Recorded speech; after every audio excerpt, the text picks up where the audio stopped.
Tax की कर चोरी में अगर किसी गलतियां हो जाती थी, कुछ होता था, तो उसमें सजा का भी प्रावधान था। हमारी सरकार ने सोचा जो टैक्स पे करते हैं, जो भारत सरकार को चलाने के लिए, इस देश को चलाने के लिए जो पैसा देते हैं, उनसे अगर गलतियां हो जाती हैं तो उसमें सजा नहीं होनी चाहिए, उसमें फाइनेंशियली एक भरपाई करने के लिए उनको अवसर देना चाहिए। तो एक जो सजा का प्रावधान था उसको हटा दिया गया है।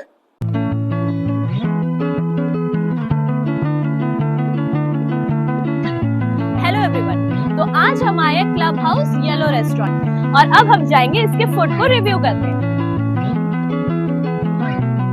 तो गाइस, अभी हम आए हैं इस रेस्टोरेंट के प्राइवेट डाइनिंग एरिया में और ऑनेस्टली मुझे ये स्पेस काफी अच्छा और क्लासी फील हुआ है। अगर आप चाहते हैं थोड़ा प्राइवेसी, चाहे वो फैमिली डिनर हो, बर्थडे सेलिब्रेशन हो, group hangout, birthday party, candle light dinner या फिर स्मॉल गेट टुगेदर, तो ये जगह परफेक्ट है। लाइटिंग काफी सॉफ्ट है, सीटिंग कंफर्टेबल है और एम्बियंस एकदम काम वाइब देता है। मतलब आराम से बैठो, खाओ और एंजॉय करो। मुझे पर्सनली ये प्राइवेट स्पेस बहुत पसंद आया है क्योंकि यहाँ बिना डिस्टर्बेंस के अपना टाइम स्पेंड कर सकते हो। सभी मीडिया बंधुओं को नमस्कार। आज एक महत्वपूर्ण विषय पर आपको बुलाया जा रहा है, वो भी संडे के दिन। आज बजट पेश हुआ है हमारी सरकार की तरफ से।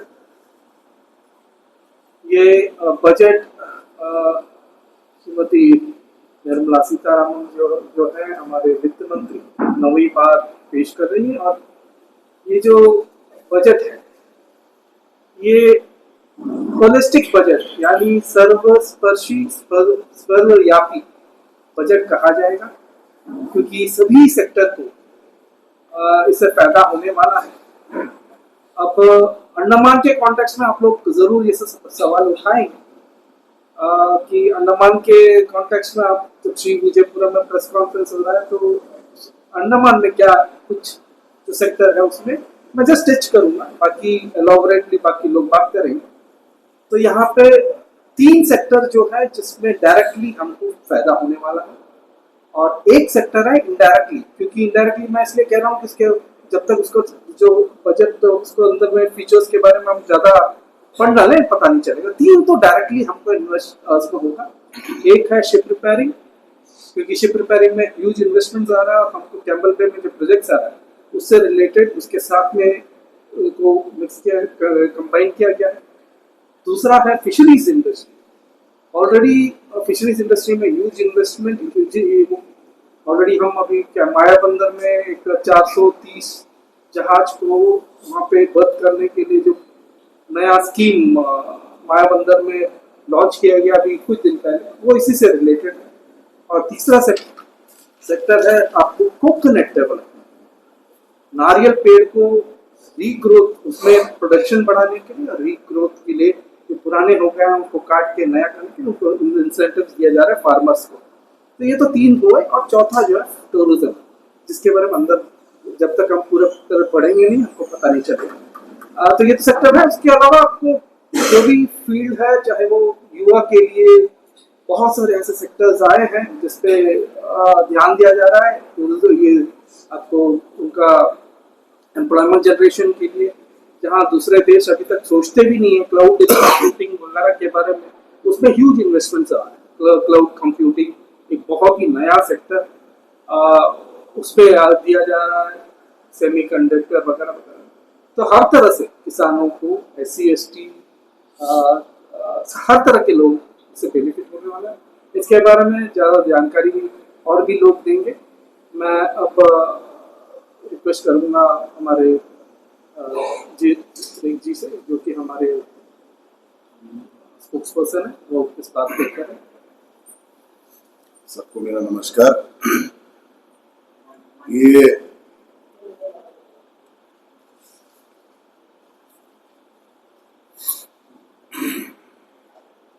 ये पहला बजट है जो कर्तव्य भवन से डिलीवर हुआ है। तो नया जो बिल्डिंग बना है हमारा, वहाँ से पहला बजट आया। और ये बजट को अगर ढंग से देखा जाए तो ये यूथ ओरिएंटेड बजट है। ज़्यादा एम्फोसिस यूथ डेवलपमेंट, यूथ का एम्प्लॉयमेंट जनरेशन, वो सब चीज़ों में ज़्यादा दिया गया है। एक बेसिक इसमें मैं बताना चाहता हूँ कि हमारा जो है फिजिकल डेफिसिट जो है 4.3% पे आ गया है, जो पुराने यूपीए समय में 6 से 7% तक रहता था। तो ये शो करता है कि देश का इकोनॉमी कितना स्ट्रांग है। राहुल गांधी ने पार्लियामेंट के बाहर आके कहा था कि भारत का इकोनॉमी डेड है। बजट शो करता है कि भारत का इकोनॉमी बहुत स्ट्रांग है आज के डेट में। अभी अभी हमारे साथ में हमारे alliance partner Telugu Desam party के माणिक्यराव जी ज्वाइन हुए हैं। उनको हम हमारे पार्टी के इस ऑफिस में उनको स्वागत करते हैं और आगे हम जीत रेख से बोलेंगे क्या आगे की बात है। बाकी सारे फीचर्स आप लोगों ने जैसे पिछले बजट में 12 लाख रुपए तक जो टैक्स BFC को कंटिन्यू किया गया है। अंडमान के संदर्भ में सबसे इम्पोर्टेंट चीज एक आता है AVDC लैब, जो सरकार ने कहा है कि 15,000 स्कूल्स और 500 कॉलेजेस में चालू करेंगे। एक बिल्कुल नया सेक्टर रहेगा, कंटेंट क्रिएटर, गेमिंग सेक्टर, ये सब चीजों के लिए बच्चों को ट्रेन करना। तो अंडमान के बच्चे जो भी आज के डेट में जितने भी कंटेंट क्रिएटर या गेमिंग जो भी करते हैं, सब अपना स्किल से डेवलप करते हैं। उनको प्रॉपर कोचिंग नहीं होता है। तो गवर्नमेंट ने एक बहुत ही अच्छा एक किया है कि ऐसे लैब जो है आपके स्कूल्स में भी रहेगा, कॉलेजेस में भी रहेगा, जिसके कारण जो है स्किल्स डेवलप होगा। और इससे काफी आजकल कोई भी कंपनी, हर कंपनी जो है जॉब कंटेंट क्रिएटर्स को, गेमिंग सब एक बहुत बड़ा ये बन चुका है आज के डेट में। तो ये गवर्नमेंट का ये, इसलिए मैं कह रहा था कि ये यूथ ओरिएंटेड ज्यादा बजट है। फिर आपका डिजाइन का जो डिजाइन आजकल हम लोग इंडिया में जो भी यूज करते हैं, ज्यादातर आप देखिए कंसल्टेंट बाहर से आता है, क्योंकि हम लोग इंडिया में एक क्वालिटी ओरिएंटेड डिजाइन दे नहीं पाते। उसके लिए हम इंस्टीट्यूट्स खुलेंगे जिसमें बच्चों को ट्रेन किया जाएगा कि कैसे डिजाइन क्रिएट करें प्रोजेक्ट्स के लिए। तो वही भी एक अच्छा मतलब जॉब क्रिएशन का एक अच्छा रास्ता बनेगा इसमें। और आपका ये जो टूरिज्म के लिए गाइड्स, जो अंडमान से रिलेटेड काफी पॉइंट्स बता रहा हूँ मैं, काफी पॉइंट्स है, उनका भी ट्रेनिंग होगा प्रॉपर। हम लोग अभी जाते हैं जब यहाँ सब टूरिस्ट स्पॉट पे घूमते हैं, कई टूरिस्ट गाइड जो है कोई मतलब ही नहीं होता स्पॉट से लेकर, अपना ही एक स्टोरी बना के बोल देता है, जिससे हिस्ट्री पे डिस्टॉर्ट होता है और आगे कैरी होते होते गलत हो जाता है। तो उनका प्रॉपर ट्रेनिंग गवर्नमेंट जो है उस गाइड्स के लिए प्रॉपर ट्रेनिंग शुरू करेगा, ताकि लोग जो है उसको प्रॉपरली अपना जॉब क्रिएट होगा और बढ़िया इसमें बनेगा। उसके बाद जो है गवर्नमेंट जो है जो टूरिज्म सेक्टर हुआ आपका, फिर ये जो फिशरीज में जो एक्सपोर्ट होता था, आज तक जो एक्सपोर्ट होता था, जो अंडमान से अगर मछली पकड़ के बाहर जाता है तो उस पर ड्यूटी लगता था, अब उसको गवर्नमेंट ऑफ इंडिया ने एग्जम्प्ट कर दिया है। तो आपका जो प्रोडक्ट बाहर मार्केट में जाएगा, अभी यहाँ से आप इंडियन इकोनॉमिक जोन से जो भी मछली उठाता है उसको बाहर मार्केट में लेके जाने पे उस पे जो टैक्स लगता है, एक्सपोर्ट ड्यूटी जो लगता है, उसको एग्जम्प्ट कर दिया। तो मार्केटिंग प्रॉपर होगा और इकोनॉमी, स्टेट का इकोनॉमी भी इसमें बढ़ेगा। यहाँ से हम लोग थाईलैंड मछली बेचते हैं या फिर कहीं भी भेजेंगे, सिंगापुर भी जाता है अंडमान से मछली, तो उसका जो टैक्स है उस पर काफी रिलीफ दिया गया है। फिर GNI प्रोजेक्ट के हिसाब से जो आपका जो समुद्री रास्ता का जो डेवलपमेंट हो रहा है, वो अंडमान को इसमें बेनिफिट मिले। गवर्नमेंट ऑफ इंडिया ने स्पेसिफिकली मेंशन किया कि सी रूट्स को डेवलप करेंगे, कार्गो ओरिएंटेड। तो ये स्पेशली इसलिए आया गया क्योंकि हमारे जो GNI प्रोजेक्ट है उसको फंडिंग और उसका प्रॉपर स्टार्ट देने के लिए। और एक महिलाओं के लिए सबसे जो बच्चे हैं उनके लिए सबसे बड़ा चीज है कि हर डिस्ट्रिक्ट में गर्ल्स हॉस्टल बनेगा, जो इंजीनियरिंग साइंस और इसके सब जो स्टूडेंट्स हैं उनके लिए सब हर डिस्ट्रिक्ट में, इंडिया के हर डिस्ट्रिक्ट में एक गर्ल्स हॉस्टल बनेगा। वो भी एक अच्छा चीज है। आज के डेट में हम लोग सुनते हैं जितना भी एक प्रॉपर फैसिलिटी लड़की बच्चों के लिए नहीं होता है। पोर्ट ब्लेयर हमारे विजयपुरम में भी वो चीज देखने को मिल रहा है कि प्रॉपर हॉस्टल नहीं है, तो ये बजट में उसका भी प्रोविजन दिया गया है। और फिर एसएमई सेक्टर में भी काफी कुछ दिया हुआ है। अंडमान से रिलेटेड काफी जो चीजें हैं, अभी तो बजट अभी अनाउंस हुआ है बस, तो हम लोग जितने उससे निकाल सके शॉर्ट ड्यूरेशन में निकाल के आप लोगों के संदर्भ में पेश किया।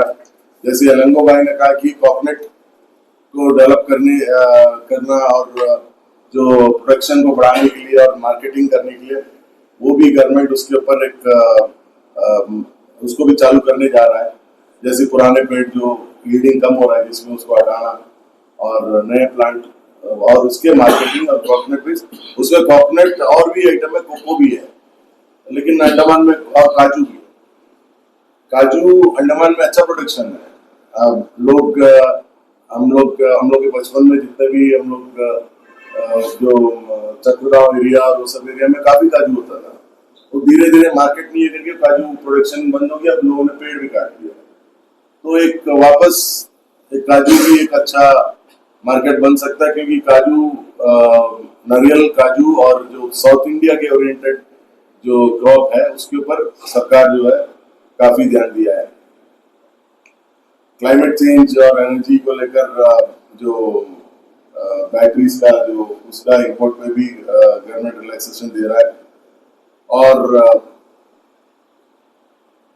कुल मिलाकर ये बजट जो है हमारा यूथ ओरिएंटेड है। भाजपा को एक नया यूथ प्रेसिडेंट मिला है, तो उसके डेवलपमेंट, यूथ को एम्प्लॉयमेंट और इस सब को लेकर एक बहुत ही बढ़िया, बहुत सुंदर और एक स्ट्रॉन्ग इकोनॉमी को हाईलाइट करता हुआ एक बजट तैयार हुआ है। और मैं आगे हमारे जी से कहूँगा, मणिग्रोथ जी से बोलेंगे। मणिग्रोथ जी, शीला जी बोलेंगे। शीला जी बोलेंगे। सभी मीडिया वालों को नमस्कार। बजट का आज जो 80वां देश का 80th बजट आज माघ पूर्णिमा के लिए पेश किया गया। 9वीं बार लगातार हमारी फाइनेंस मिनिस्टर श्रीमती निर्मला सीतारमण जी ने बजट प्रस्तुत किया, और आपने बजट के जो विभिन्न प्रावधान उसमें दिए गए उसके प्रावधान दिए गए ओवरऑल देश के संदर्भ में कहें तो बहुत सारी चीजें सामने लाई गई हैं। विकसित भारत जो हमारी सरकार की जो ये योजना है कि विकसित भारत बनाने की दिशा में एक स्पष्ट दिशा और मजबूत संकल्प के साथ जो बजट प्रस्तुत किया गया, और पिछले 12 सालों से जो बजट हम देश के लिए ला रहे हैं, हमारी सरकार ला रही है, उसमें धीरे धीरे करके जैसे देश किस तरह से आत्मनिर्भर बने और विकसित भारत बनने की दिशा में जिस तरह से कदम उठाए जा रहे हैं, उसका पूरा आपको देश के विभिन्न क्षेत्रों में दिखाई दे रहा है।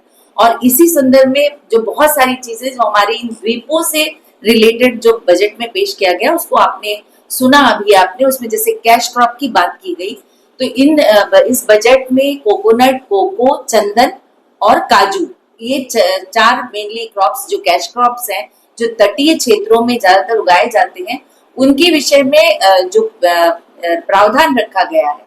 तो हमारे इन द्वीपों के लिए नारियल का बहुत बड़ा स्कोप है, और बहुत सारे हमारे जो किसान भाई हैं सुपारी और नारियल का काम करते हैं, तो नारियल को किस तरह से और बढ़ावा देना है ये पूरा डिटेल में बजट में दिया गया है। उसके बाद में उसमें बहुत और स्टडी करके किस तरह से ये इम्प्लीमेंट होगा और किस तरह से एक पूरा जो कार्यक्रम ये चलाया जाएगा, जिसमें थोड़ा बहुत जो बताया गया था कि जो पुराने नारियल के पेड़ हैं उनको हटाकर नए नारियल के पेड़ लगाना। और काजू की बात जैसे जिजित ने बताई, बात बहुत सही बात है। हम अपने अध्यक्ष से भी ये अनुरोध करेंगे और हमारी पूरी टीम भी ये प्रयास करेगी कि जो काजू के पेड़ हमारे द्वीपों में बहुत सारी संख्या में दिखाई देते थे, लेकिन वो मार्केटिंग नहीं मिलने की वजह से कहीं ना कहीं आज समाप्ति की ओर चले गए। तो जो यहाँ का क्लाइमेट है वो काजू की खेती करने के लिए भी बहुत उपयुक्त है, तो उस दिशा में भी हमें अगर ऐसा कोई प्रावधान आ रहा है तो हम उसका किस तरह से फायदा उठा सकते हैं, इसको भी हमें देखना होगा। और दूसरी सबसे महत्वपूर्ण जो चीज थी कि आजकल पूरे देश के साथ साथ हम अपने द्वीपों में भी देखते हैं कि डायबिटीज और कैंसर जैसी बीमारियों से बहुत ज्यादा हम त्रस्त हैं। तो इस क्षेत्र में भी जो 17 जो कैंसर की दवाएं हैं उनको सस्ता किया गया है। ये बहुत बड़ी इस बजट की उपलब्धि हमारी निर्मला जी ने लेकर आई है। और इसके साथ कैंसर की इन 17 दवाइयों के साथ 7 दुर्लभ और ऐसी दवाएं हैं जिनको सस्ता किया गया है आम लोगों के लिए। ये एक बहुत बड़ी बात हमारे लिए उपलब्धि रही है।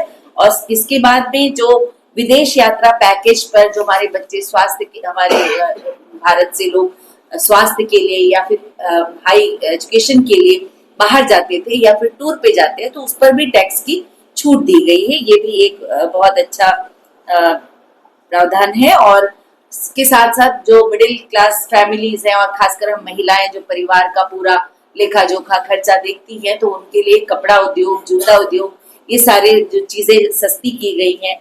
माइक्रोवेव सस्ता गया है तो ये इससे हमें कहीं ना कहीं कुछ फायदा मिलता हुआ दिखाई दे रहा है।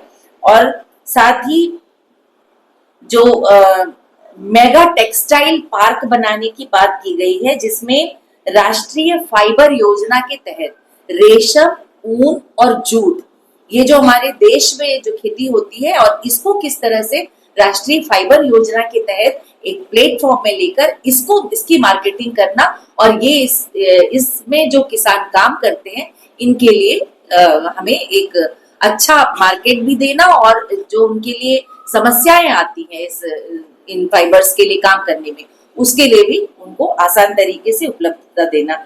और इसके बाद जो महात्मा गांधी ग्रामीण स्वराज योजना की बात की गई जिसमें खादी, हमारी सरकार जब से आई है प्रधानमंत्री मोदी जी के नेतृत्व में खादी को कितना बढ़ावा दिया जा रहा है आप सबने भी देखा होगा। तो इसके तहत भी महात्मा गांधी ग्रामीण स्वराज योजना में खादी के लिए और भी प्रावधान रखे गए हैं। और एमएसएमई जो एक बहुत महत्वपूर्ण सेक्टर है उसमें लगभग 10,000 करोड़ की का बजट रखा गया है जिसमें अलग अलग छोटे से लेकर बड़े क्षेत्रों में हमारे जो रोजगार के लिए बहुत सुविधा मिलेगी। और छोटी छोटी चीजें हैं जैसे कि आपने देखा होगा कि एक हमारी प्रधानमंत्री स्वनिधि योजना लागू की गई थी और उसमें हम लोगों को हमारे केंद्र से बोला गया था कि जो आपके क्षेत्र में छोटे छोटे रोजगार जो करते हैं, जो रेहड़ी लगाते हैं, उनसे आप बात करिए कि उससे क्या फायदा मिला। और आपने देखा होगा कि 10,000 रुपए का लोन जब हमारे कोविड के समय में ये शुरुआत की गई थी जिनका रोजगार एकदम बंद हो गया था और 10,000 उन्होंने पहले लोन लिया, उसके बाद 20,000, उसके बाद 50,000 और बहुत अच्छे, बहुत खुश थे वो लोग कि हमारा व्यापार फिर से हम शुरू कर पाए। उसी तरह की योजना किसानों के लिए बहुत छोटे अमाउंट के साथ 20,000 रुपए लोन देकर छोटे छोटे किसानों के लिए ये एक प्रावधान इसमें आया है। ये भी हमारे लिए बहुत अच्छी, क्योंकि इन छोटे छोटे प्रयासों से ही आगे हम बढ़ते हुए हमारे लोग दिखाई देते हैं। तो इस तरह से बहुत सारी गर्ल्स हॉस्टल की महिला होने के नाते हमारे लिए बहुत अच्छी बात है कि उच्च शिक्षा के लिए हमारी बच्चियां जाती हैं। हर एक जिले में गर्ल्स हॉस्टल की व्यवस्था नहीं है, तो ये भी एक बहुत अच्छा सरकार का एक इसमें प्रावधान रखा गया है। और टूरिस्ट गाइड जो 10,000 IIM के थ्रू जो हमारे 10,000 टूरिस्ट गाइड्स को तैयार करेगी सरकार, इसके माध्यम से जो आइकॉनिक देश के 20,000 लगभग आइकॉनिक साइट्स हैं इनके बारे में उनको पूरी ट्रेनिंग दी जाएगी IIM के थ्रू, ताकि वो एकदम सही तरीके से जो हमारे पर्यटक आते हैं उनको इस बारे में जानकारी दे सके। तो ये बाकी हमारे अध्यक्ष जी भी हैं, वो आगे बताएंगे। जो छोटी छोटी चीजें थी मैंने उसके बारे में आप लोगों का ध्यान आकर्षित किया।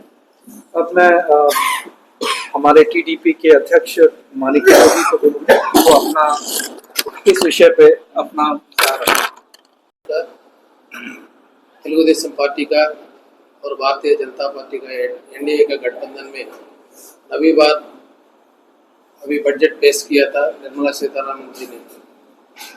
तो यूथ और देश का विकास का वो लेके जाने में और इंडस्ट्रियलिस्ट को आगे बढ़ा के देश का विकास और मजबूत बनाने के लिए विकसित भारत का ओर जाने के लिए जो बजट पेश किया गया उसका पूरा तेलुगुदेशम पार्टी अंडमान निकोबार का तरफ से पूरा समर्थन दे रहे। आज Andhra, Telangana and Tamil Nadu, south India में बहुत अच्छा फेस किया था बजट ने। और से हमारा आंध्र प्रदेश नया कैपिटल सिटी को और एंटायर आंध्र प्रदेश को आगे बढ़ाने में लास्ट 2.5 ईयर से लेके आज ये बजट में भी अच्छा खासा जो मुनाफा मिल रहा है आंध्र प्रदेश का डेवलपमेंट करने के लिए, क्योंकि हर एक सेक्टर वो एयरलाइन होने दो, जो रेलवे, हर एक सेक्टर में इसको बहुत खूबी का हिसाब से बजट पेश किया गया। उसका लिए एनडीए सरकार को मोदी जी का हमारा प्रधानमंत्री पूरा ध्यान दे रहा है आंध्र प्रदेश और तेलंगाना एंड तमिलनाडु के ऊपर में। उसी तरह एंटायर भारत देश को आगे बढ़ाने में जो वर्ल्ड में एक ऐसा जो जगह में बैठाने के लिए विकसित भारत का ओर से जो डेवलपमेंट और जो काम चल रहा है इंडिया के अंदर में, इसको पूरा का पूरा समर्थन दे रहे तेलुगुदेशम पार्टी। नारा चंद्रबाबू नायडू और मोदी जी का अध्यक्षता में हमारा होम मिनिस्टर अमित शाह जी ने जितना भी कोशिश किया हर एक सेक्टर में उनको आगे बढ़ाने में पूरा देश का साथ अंडमान निकोबार और आंध्र प्रदेश को भी ध्यान दिया। उसके लिए तेलुगुदेशम पार्टी का तरफ से बहुत आभारी। मित्रों, आपने अभी हमारे नेशनल डेमोक्रेटिक अलायंस के नेता तेलुगुदेशम पार्टी के मानिकम राव जी का स्टेटमेंट सुना। उससे पहले हमारी भारतीय जनता पार्टी की उपाध्यक्ष श्रीमती शीला सिंह जी ने, हमारे मीडिया कन्वीनर एसपी लंगोजी ने एवं हमारे मुख्य प्रवक्ता भारतीय जनता पार्टी अंडमान निकोबार द्वीप समूह के डॉक्टर जीजीत रेख जी ने आपके सामने में आज के जो 9वां बजट पेश किया है श्रीमती सीतारमन जी ने, उसके कुछ बिंदु रखे। पहले तो मैं आप सभी का स्वागत करता हूं कि हमारे अंडमान निकोबार के मीडिया, चाहे वो प्रिंट मीडिया है, चाहे इलेक्ट्रॉनिक्स मीडिया है या यूट्यूब भाई है, बहुत ही अंडमान निकोबार द्वीप समूह की हर गतिविधि पर बहुत आप सजग हैं। आज अवकाश का दिन होते हुए भी भारतीय जनता पार्टी के बहुत संक्षिप्त बुलावे पर, शॉर्ट नोटिस पर आप इतनी संख्या में आप आए, मैं आपका बहुत स्वागत करता हूं। देखिए, मैं बहुत डरा हुआ था।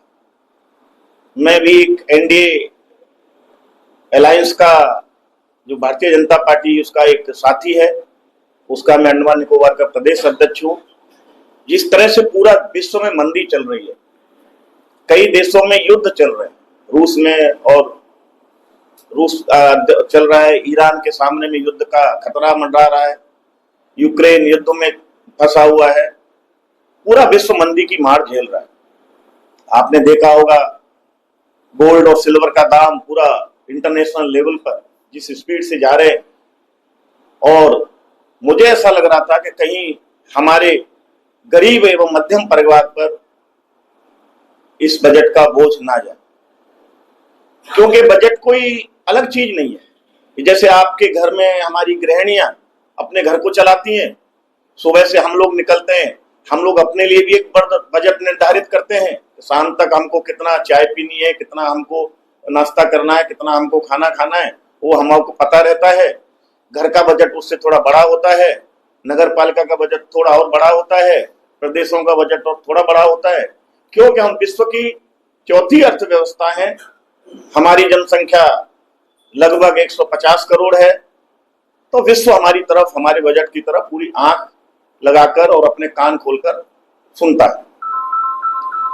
आज की तारीख में न किसी किसान पर कोई कटौती की गई, अगर कुछ दिया नहीं है प्रत्यक्ष तो लिया भी नहीं है। हमारे टैक्स पेयर पर 1 रुपए का भी कोई भार भारत सरकार ने नहीं डाला है मिडिल वर्ग के ऊपर में, मध्यम वर्ग के ऊपर में। और हमारे कहीं ना कहीं हमारे देश के नागरिकों को कुछ न कुछ भारत सरकार ने, एनडीए सरकार ने दिया है। इसलिए मैं एनडीए गवर्नमेंट की फाइनेंस मिनिस्टर श्रीमती सीतारमन जी का बहुत अंडमान निकोबार भारतीय जनता पार्टी की तरफ से धन्यवाद प्रदान करता हूं कि उन्होंने हमारे देश की जनता को बहुत ही मजबूत, बहुत ही सुंदर आने वाले 2026-27 का एक बजट प्रस्तुत किया है। मेरे जो साथियों ने बताया, मैं उसको टच नहीं करूंगा क्योंकि समय आपके पास बहुत कम है।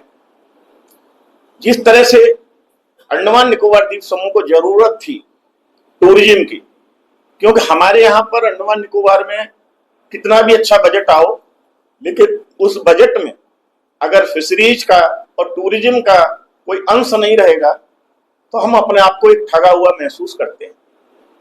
लेकिन भरपूर मात्रा में, चाहे आपने 2-4 दिन पहले देखा होगा, मायाबंदर में एक इंटरनेशनल लेवल का fish landing jetty, modern jetty बनाने के लिए भारत सरकार ने लगभग 199 करोड़ 0.4 का बजट सैंक्शन किया। उसके बाद आज सी प्लेन का किसी ने टच नहीं किया। मैं बताना चाहता हूं, हमारे अंडमान निकोबार द्वीप समूह में सी प्लेन चलाने की बहुत अपार संभावना है, क्योंकि हम लोग छोटे छोटे टापुओं में बटे हुए हैं और हमारे आने जाने का रास्ता ज्यादातर बोट के द्वारा होता है, जिसमें समय बहुत ज्यादा लगता है। अगर सी प्लेन के ऊपर में इस बजट में बहुत ज्यादा ध्यान दिया गया है, और सी प्लेन वहीं चलता है जहां पर पानी होता है। तो कोस्टल एरिया जितने हैं, तो हम तो डीप सी में आते हैं। तो मुझे लगता है कि आने वाले समय में आप पत्रकार भाइयों को, मीडिया कर्मियों को, हमारे अंडमान निकोबार की जनता को शायद डिगलीपोर, हटवे, कैमलवे, निकोबार, जहां जहां हमारे आकर्षित पर्यटक स्थल हैं, वहां पर आपको सी प्लेन दिखाई देगा। तीसरी बात, मैं एक छोटा सा उदाहरण देता हूं। कई आपके मीडिया कर्मी मुझे प्रेस के बाद में फोन करते हैं, सर आपकी जो उदाहरण दे करके प्रेस वार्ता होती है हमको बहुत अच्छी लगती है। एक छोटा सा घर था, उस घर में एक मजदूर बेचारा मजदूरी करता था। तो शाम को जो घर में आता था तो 2 बैग चावल के लेके आता था। 1 महीना लगभग उनका चलता था, छोटे छोटे बच्चे देखते थे। ये प्रक्रिया कई साल चलती रही। मजदूर ने थोड़ा पैसा कमा के थोड़ा जमीन का टुकड़ा खरीदा और वो मजदूर से किसान बन गया। किसान बनने के बाद में उसने धान रोपण किया। धान रोपण करने के बाद में जब फसल आने वाली थी धान की, तो एक दिन आया तो बच्चों को था कि भाई पिताजी आए तो, लेकिन चावल का बस्ते तो है नहीं साथ में। तो माँ से पूछा कि माँ हमारे यहाँ तो भोजन का ज्यादा दिन अब समय है नहीं, स्टॉक है नहीं, चावल हम लोग कहाँ से खाएंगे, पिताजी तो इस बार का उसमें चावल नहीं लाए घर में। तो माँ ने कहा कि पिताजी ने इस बार लंबी सोची है, उन्होंने शॉर्ट नहीं सोचा है, 1 महीना का नहीं सोचा है, उन्होंने आपके लिए सालों का सोचा है। वो कैसे माँ? तो उन्होंने बताया कि हमने एक धान का खेती के लिए जमीन खरीदी थी, उसमें हमारे धान बहुत अच्छी फसल आ गई है और वो फसल इतनी पर्याप्त होगी कि हमारे लिए अब 1 साल चावल खरीदने की जरूरत नहीं है। तो मैं शॉर्ट में आना चाहता हूं, ये बजट 2047 का जो हमारा विकसित भारत का सपना है प्रधानमंत्री नरेंद्र मोदी जी का, हमारे देश के युवाओं का, उसकी शुरुआत करता हुआ बजट है। इसमें आपने देखा होगा कई सरकारें बहुत शॉर्ट बजट पेश करती हैं 1 साल का, लेकिन इसमें लंबी दूरी की छलांग लगाते हुए भारत सरकार ने सोचा है। और ये बजट लंबी दूरी के लिए थोड़ा 2047 के लिए क्या अभी से जरूरी है हमको करना, वो हमारी सरकार ने किया है। चाहे वो डिफेंस सेक्टर हो, चाहे टूरिज्म सेक्टर हो, चाहे वो हमारे करदाताओं के लिए स्लैब बनाया हो। आपने देखा होगा पिछली सरकारें काफी दिन से, हमारी सरकार भी थी, उसमें हमने टैक्स की कर चोरी में अगर किसी गलतियां हो जाती थी, कुछ होता था, तो उसमें सजा का भी प्रावधान था। हमारी सरकार ने सोचा जो टैक्स पे करते हैं, जो भारत सरकार को चलाने के लिए, इस देश को चलाने के लिए जो पैसा देते हैं, उनसे अगर गलतियां हो जाती हैं तो उसमें सजा नहीं होनी चाहिए, उसमें फाइनेंशियली एक भरपाई करने के लिए उनको अवसर देना चाहिए। तो एक जो सजा का प्रावधान था उसको हटा दिया गया है, अब एक जुर्माना ही रखा गया है, जिससे कि करदाताओं के मन में, पूरा देश में बहुत खुशी की लहर है। उसके बाद जो गलतियां हो जाती थी इनकम टैक्स की फाइल जमा करने में, व्यापारी वर्ग से, बड़े जो टैक्स स्लैब से ऊपर आते हैं बड़े बड़े अधिकारी लोग, उनको, या बड़े बड़े फैक्ट्री वालों को, उद्योगपतियों को, उसमें भी उन्होंने प्रावधान किया है। अब उनको थोड़ा समय दिया गया है और बहुत सारे रिलैक्सेशन दिए गए। तो आने वाले समय में हमको छोटा न सोचते हुए अंडमान निकोबार के हमारे मीडिया कर्मियों को भी, हमारे यहाँ की जनता को भी बहुत लंबा सोचना चाहिए। क्योंकि मैं राजनीतिक दल में हूँ, थोड़ा सा टच मुझे राजनीतिक करना पड़ेगा, क्योंकि मैंने कई कांग्रेस पार्टी वालों के नेशनल लेवल में स्टेटमेंट सुने हैं, यहाँ भी एक दो नेता का स्टेटमेंट सुना है, तो वो लोग बजट का क्रिटिसाइज कर रहे हैं। क्या लॉन्ग टर्म बजट है, इसमें क्या ऐसा छुपा है? तो लॉन्ग टर्म बजट वो नहीं जानते कि जिन्होंने कभी लॉन्ग टर्म्स योजनाएं न बनाई हो, जिन्होंने कभी देश के लिए लॉन्ग टर्म्स न सोचा हुआ हो, तो वो कुछ जानते नहीं। आपने देखा होगा लॉन्ग टर्म्स होता है, जैसे कभी अंडमान निकोबार में इंटरनेशनल हवाई अड्डा बना, OFC केबल लाइन आई, अभी हमारा GNI प्रोजेक्ट है, इतना बड़ा प्रोजेक्ट आने वाला है इस देश के अंदर में, हमारे आइलैंड्स के अंदर में, जिससे हमारा आइलैंड्स की नहीं, हमारे देश की इकोनॉमिक हालत सुधरने वाली है। इसलिए कई बड़े कंट्री, चाहे चाइना हो, चाहे अमेरिका हो, रसिया तक हो, नहीं चाहते हैं कि ये GNI प्रोजेक्ट अंडमान निकोबार द्वीप समूह में जो भारत सरकार ला रही है, लगभग 1 लाख करोड़ का प्रोजेक्ट है, वो न चले। आपने देखा होगा इंटरनेशनल मीडिया ने कुछ NGO बना के भेज भी दिए हैं कि यहाँ पर क्या क्या प्रकृति को नुकसान होने वाला है, क्या क्या होने जा रहा है। कौन से देश बोल रहे हैं, कौन से NGO कर रहे हैं, जिनके देश में कोई रूल रेगुलेशन मानता नहीं। आजकल हमारे जयजीत भाई ने बताया कि हटवे के तट पर मैं जा नहीं रहा हूं, मैं बजट पर ही आ रहा हूं और ये बजट के अंदर ही मैं बोल रहा हूं। तो प्लास्टिक की bottles made in Singapore, made in Thailand, made in Japan, वहां तक की प्लास्टिक का कचरा हमारे आइलैंड्स के सुंदर द्वीपों पर, हटवे जैसे आइलैंड्स पर, निकोबार जैसे आइलैंड्स पर वो लोग कचरा भेजते हैं और हमको गंदा देश बताते हैं। लेकिन अभी तक क्या था, किसी सरकार में इतनी ताकत नहीं थी जो कि इस विषय को आगे बढ़ा के वहां तक पहुंचाती। अब हमारी सरकार जो अपना उपलब्धि है उसको विश्व को बताती है, और विश्व क्या गलती कर रहा है उसको भी सामने उजागर करती है।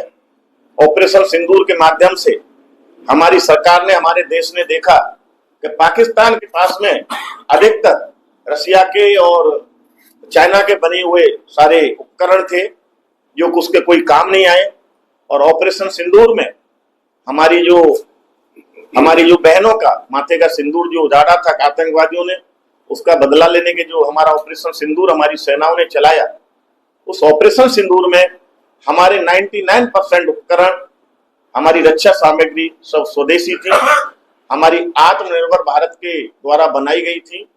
इसलिए उसको चलते हमने इस बजट में अपने डिफेंस सेक्टर को बहुत अच्छा ध्यान दिया है। और कुल मिला के देखें, जैसे हमारे मित्र ने बताया, ये सर्वव्यापी है, सर्वस्पर्शी है, इससे किसी के ऊपर बोझ आने वाला नहीं है, बल्कि मध्यम वर्ग का जो परिवार है हमारा, हमारी उन बहनों को, हमारी जो माँ बहनें घर चलाती है, उसमें उनके रोज उपयोग में आने वाली चीजों को सस्ता भी किया है। और हमारे जो बीमार लोग रहते हैं, जो बेचारे अपना दवाइयों का पैसा भी नहीं जुटा पाते हैं, खतरनाक बीमारियों से जूझ रहे होते हैं, ऐसे लोगों को दवाइयों को बहुत सस्ता किया है। तो मैं इस बजट का, NDA सरकार के बजट का भारतीय जनता पार्टी अंडमान निकोबार द्वीप समूह की इकाई की तरफ से बहुत ही स्वागत एवं अभिनंदन करता हूं।